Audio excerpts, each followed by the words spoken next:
This is a quick video to go over the first few pages of your reading on memory. So what is memory? Memory is the persistence of learning over time. Psychologists use information processing models to explain memory. An information processing model is memory as compared to a computer.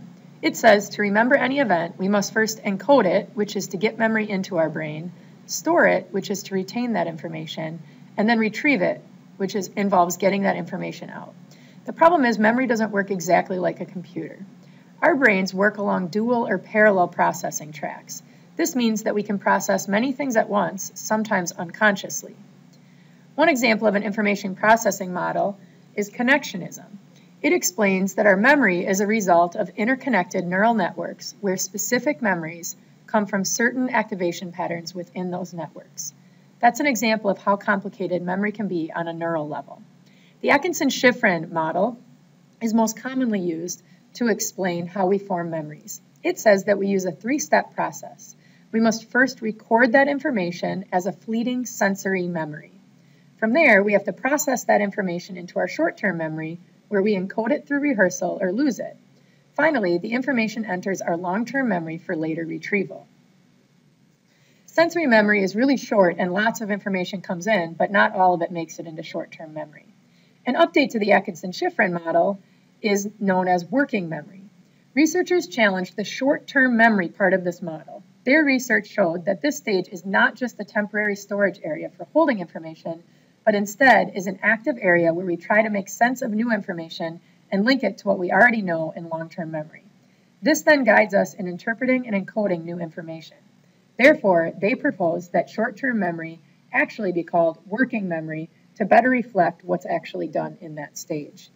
On the next slide, we'll learn a little bit more about each of these three parts of memory. Information that we take in works along a dual or parallel processing track. Some of that information is automatically processed and some takes effort. The Atkinson-Shiffrin model focuses on effortful processing, which means it takes effort to encode the memory for long-term storage. These memories are known also as explicit or declarative memories. They are the facts and experiences that require conscious attention. An example of that would be all of the learning that you do in AP Psych. That happens with effort. It does not happen automatically. However, information can also skip the conscious encoding and instead move directly into storage. This information is automatically processed, meaning it happens without our awareness, and it produces what are known as implicit or non-declarative memories.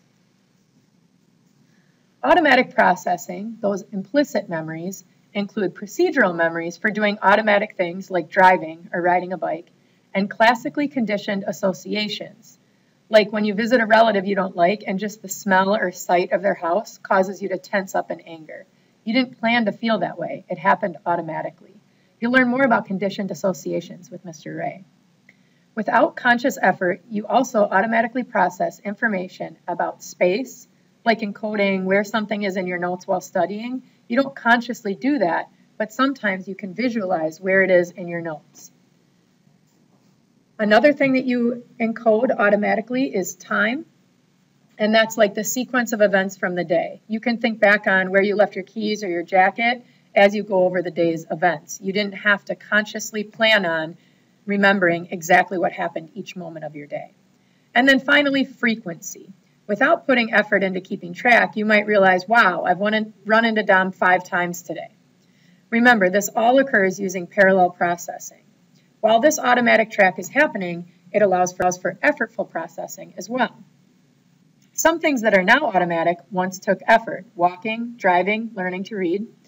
Effortful processing takes us back to that Atkinson-Shiffrin model. So we begin with sensory memory. Sensory memory is both iconic and echoic. Iconic would be the images that we see. We typically see those for a few tenths of a second, and it's why images can look continuous. Like when somebody lights a sparkler and moves it in a circle, it can make it look like a circle because of the lingering iconic image. George Sperling is the one who did studies on this. He did studies with 9 letters, 3 rows of 3. In those experiments, he flashed all 9 letters for fractions of a second. While participants struggled to recall all 9, when signaled to recall one specific row at various times, they were able to do so with high levels of accuracy. However, he found these images faded quickly, thus demonstrating the very short and quick sensory iconic memory. Echoic memory is sensing sounds and words regardless of where your attention is. It lasts about 3 to 4 seconds. An example of this is when you're not paying attention in a class and a teacher says, "Can you repeat back to me what I just said?" And you're able to do that. The teacher's trying to catch you off guard, but they really can't because for 3 to 4 seconds, those words are lingering in your sensory memory and you're able to repeat back what they said, even if you weren't really paying attention to it. With the Atkinson-Shiffrin model and the update to the second stage, remember we start with sensory and then information that we pay attention to goes into the short-term or working memory. This is the short-term memory stage. The storage of this is about 7 plus or minus 2 items. Miller did studies to prove this. Research shows that you have to do something with the material in order to get it into long-term memory. This is why the active processes of working memory are so important. Another fun fact, when you do 2 things at once that require attention, you can't actually do either one well. So encoding is an important part of the process while in working memory. We need to learn a little bit more about this encoding process. Remember, encoding is part of that second stage, short-term or working memory. It's involved in effortful processing of explicit memories. Encoding requires effort and attention. There are 3 types of encoding: visual, which is the encoding of pictures or visuals; acoustic, which is the encoding of sounds, especially words; and semantic, which is the encoding of meaning, especially the meaning of words. Also, you can encode on a shallow or deep level. Shallow processing is very basic, like a word's letters or their sounds. Visual and acoustic are examples of shallow processing. Deep processing uses semantic encoding, or encoding according to meaning. The more meaningful the processing, the better our retention. Deep processing produces better recognition compared to shallow. Some strategies that help with encoding. First of all, rehearsal is important while information is in short-term memory. There are 2 types: maintenance rehearsal, which is repeating information to keep it in your mind, like a phone number that somebody shares with you. You say it over and over and over so that you can write it down or put it in your phone later. Elaborative rehearsal is repeating information in a way where you are working to encode it for long-term storage. You're usually tying it to meaning or encoding it with sound or visual. You're trying to link it to long-term memories. Chunking is organizing information into manageable groups. Keep in mind 7 plus or minus 2. You would reference the 18-digit demo that we've done in class. Mnemonics are another example. Mnemonics are a memory aid that involves using techniques like vivid imagery and organizational devices. The first letter technique, which would be like FM Spavta, acrostics, which we've also done in class with like the hypothalamus, hierarchies, which are used for organization. Typically you have broad concepts and you divide and then subdivide them into smaller groups. Another example of mnemonics would be imagery, like mental pictures, which are most powerful when combined with meaning. An example would be the PEG word system, where you memorize a jingle like 1 is a bun, 2 is a shoe, 3 is a tree, and then you visually associate items that need to be remembered with those.